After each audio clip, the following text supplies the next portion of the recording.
يا صباح الفل على كل متابعيني وحبايبي الأمارات. شكرا لكم على التعليقات الجميلة. وطبعا النهاردة هنعمل حلوى الكوكيز مع بعض بطريقة سهلة وبسيطة خالص ومش مكلفة.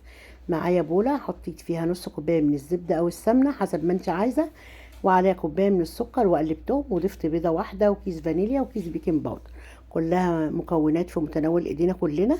طبعا بعد ما حطيت الخليط ده كله على بعض وهبدأ اضربه بالمضرب الكهرباء بحيث ان هو يبيض معايا، وبعد ما يتلم كده انزل عليه معلقتين بس من الكاكاو. طبعا الكاكاو ممكن تشتري ب10 جنيه لو ما عندكيش. نقلب الكاكاو كده بالخليط بالشكل ده، وننزل بقى عليه بالدقيق تدريجي زي ما قلت لكم. ما تعملوش مقادير للدقيق، لان الدقيق ده انت بتتحكمي في الخليط اللي قدامك لما يبقى ملموم معاكي بالشكل كده ومش ملزق وخلاص خلاص التمام كده، ما انتش عايزه تحطي دقيق تاني. هبدا بقى اخد من الدقيق ده واكور كده كور عاديه خالص اكنك بتعملي غريب. طبعا ما تبططيهاش لان كده كده بتفرش شويه، وعشان فيها بيض وعشان فيها بيكنج باودر بالشكل ده. وبوسع المسافات بينهم طبعا عشان ما يلزقوش.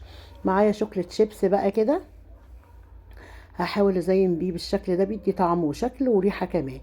حاجات كلها سهلة وبسيطة ومش مكلفة بالشكل ده. ده شكل الكوكيز قبل ما يدخل الفرن. طبعا طلع تحفة جدا بالشكل ده. ودهنت الصينية دهنة زيت كده او سمنة عشان برضو ما يلزقش معايا، ودخلته الفرن على درجة حرارة 170 او 180. قعد ربع ساعة طلع بالشكل الجميل اللي انتوا شايفينه ده. نقدر نفرح ولادنا ونفرح نفسنا بحاجات بسيطة واقل تكاليف من البيت. وطبعا كل وصفاتي على قد الايد خالص وفي متناول الناس كلها. وطبعا ما بميلش للوصفات الغالية. جربوا وصفاتي هتعجبكم.